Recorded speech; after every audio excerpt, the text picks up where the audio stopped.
मैं हूँ नालंदा विश्वविद्यालय और आज मैं आपको अपनी कहानी सुनाना चाहता हूँ। मेरी शुरुआत हुई थी एक समय जब ज्ञान की राहों में रोशनी फैलाने का सपना देखा गया था। मेरी महत्वपूर्ण बात यही थी कि मैं विभिन्न धर्मों, जातियों और विचारधाराओं को एक समान मंच पर मिलाकर शिक्षा प्रदान करता था। यहाँ पर आने वाले छात्र विभिन्न जगहों से आते थे और हम सभी एक दूसरे से सीखते थे। लेकिन आप सोच रहे होंगे कि आज मैं आपको अपनी कहानी क्यों बता रहा हूँ। दुखद बात है, एक अजीब हादसे के कारण मेरी भव्य इमारतें और अनमोल साहित्यिक धरोहर आग में जल गई। वह दिन था जब मैंने अपने आत्मविश्वास को खो दिया, लेकिन मैंने हार नहीं मानी। आज मैं आपको ले चलता हूँ मेरे इतिहास में। बस मेरी कहानी को लाइक और शेयर और इस चैनल को सब्सक्राइब करना ना भूलें। मुझ पर 3 बार आक्रमण हुआ था, पर सबसे विनाशकारी हमला 1193 में बख्तियार खिलजी द्वारा हुआ था। प्राचीन भारत में मेरा विश्वविद्यालय उच्च शिक्षा का सर्वाधिक महत्वपूर्ण और विश्व विख्यात केंद्र था। मैं दुनिया के सबसे पुराने विश्वविद्यालय में से एक था। मेरी स्थापना 5वीं शताब्दी में गुप्त वंश के शासक सम्राट कुमार गुप्त ने की थी और महेंद्रादित्य के खिताब को अपनाया था। मैं पटना वर्तमान बिहार राज्य से 88.5 किलोमीटर दक्षिण पूर्व और राजगीर से 11.5 किलोमीटर उत्तर में एक गांव के पास स्थित हूँ। हम आपको बता दें कि विश्व का यह प्रथम पूर्णतः आवासीय विश्वविद्यालय था और उस समय इसमें तकरीबन 10,000 विद्यार्थी और लगभग 2,000 अध्यापक थे। इसमें शिक्षा ग्रहण करने के लिए विद्यार्थी भारत के विभिन्न क्षेत्रों से ही नहीं बल्कि Korea, Japan, China, Tibet, Indonesia, France तथा टर्की से भी आते थे। मुझे आक्रमणकारियों ने 3 बार नष्ट किया था, लेकिन केवल 2 बार ही मुझे पुनर्निर्माणित किया गया।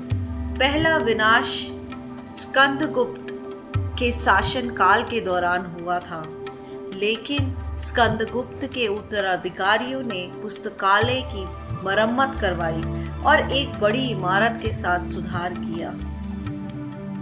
दूसरा विनाश 7वीं शताब्दी की शुरुआत में गौदास ने किया था। इस बार बौद्ध राजा हर्षवर्धन ने विश्वविद्यालय की मरम्मत करवाई थी। तीसरा और सबसे विनाशकारी हमला 1193 में बख्तियार खिलजी और उसकी सेना ने मुझे नष्ट कर दिया था। मुझे आज भी याद है, उस समय बख्तियार खिलजी ने उत्तर भारत में कुछ क्षेत्रों पर कब्जा कर लिया था और एक बार काफी बीमार पड़ा।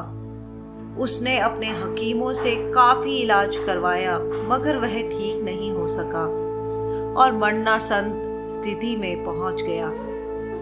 तभी किसी ने उसको सलाह दी कि वह नालंदा विश्वविद्यालय के आयुर्वेद विभाग के प्रमुख आचार्य को दिखाए और इलाज करवाए, परंतु खिलजी इसके लिए बिल्कुल तैयार नहीं था। उसे अपने हकीमों पर ज्यादा भरोसा था। वह ये मानने को तैयार नहीं था कि भारतीय वैद्य उसके हकीमों से ज्यादा ज्ञान रखते हैं, लेकिन अपनी जान बचाने के लिए उसको मेरे विश्वविद्यालय में आयुर्वेद विभाग के प्रमुख आचार्य राहुल श्रीभद्र को बुलवाना ही पड़ा।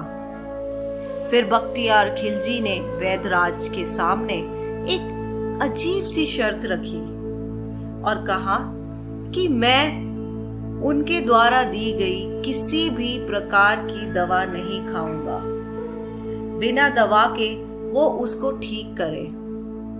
वैद्यराज ने सोचकर उसकी इस शर्त को मान लिया और कुछ दिनों के बाद वो खिलजी के पास एक कुरान लेके पहुंचे और कहा कि इस कुरान की पृष्ठ संख्या इतने से इतने तक पढ़ लीजिए, ठीक हो जाएंगे। बख्तियार खिलजी ने वैद्यराज के बताए अनुसार कुरान को पढ़ा और वह ठीक हो गया। ऐसा कहा जाता है कि राहुल श्रीभद्र ने कुरान के कुछ पन्नों पर एक दवा का लेप लगा दिया था। वह थूक के साथ उन पन्नों को पढ़ता गया और ठीक होता गया। खिलजी इस तथ्य से परेशान रहने लगा कि एक भारतीय विद्वान और शिक्षक को उसके हकीमों से ज्यादा ज्ञान था। फिर उसने देश से ज्ञान, बौद्ध धर्म और आयुर्वेद की जड़ों को नष्ट करने का फैसला किया। परिणाम स्वरूप खिलजी ने मेरे महान पुस्तकालय में आग लगा दी और लगभग 9 मिलियन पांडुलिपियों को जला दिया। अब मैं आपसे क्या अपना दुख व्यक्त करूं? मेरे विश्वविद्यालय में इतनी किताबें थी कि वह 3 महीने तक जलती रही। इसके बाद खिलजी के आदेश पर तुर्की आक्रमणकारियों ने नालंदा के हजारों धार्मिक विद्वानों की भी हत्या कर दी। आज भी याद आता है वो दिन, वो 3 महीने तक जलती किताबें और उनमें छिपे ज्ञान। लेकिन मैंने हार नहीं मानी। 1915 में भारतीय पुरातत्व सर्वेक्षण ने मुझे संरक्षित स्थल घोषित किया। आपसे जल्द ही अगली कहानी के पात्र स्वरूप में मुलाकात करूंगा। तब तक के लिए मैं चलता हूँ।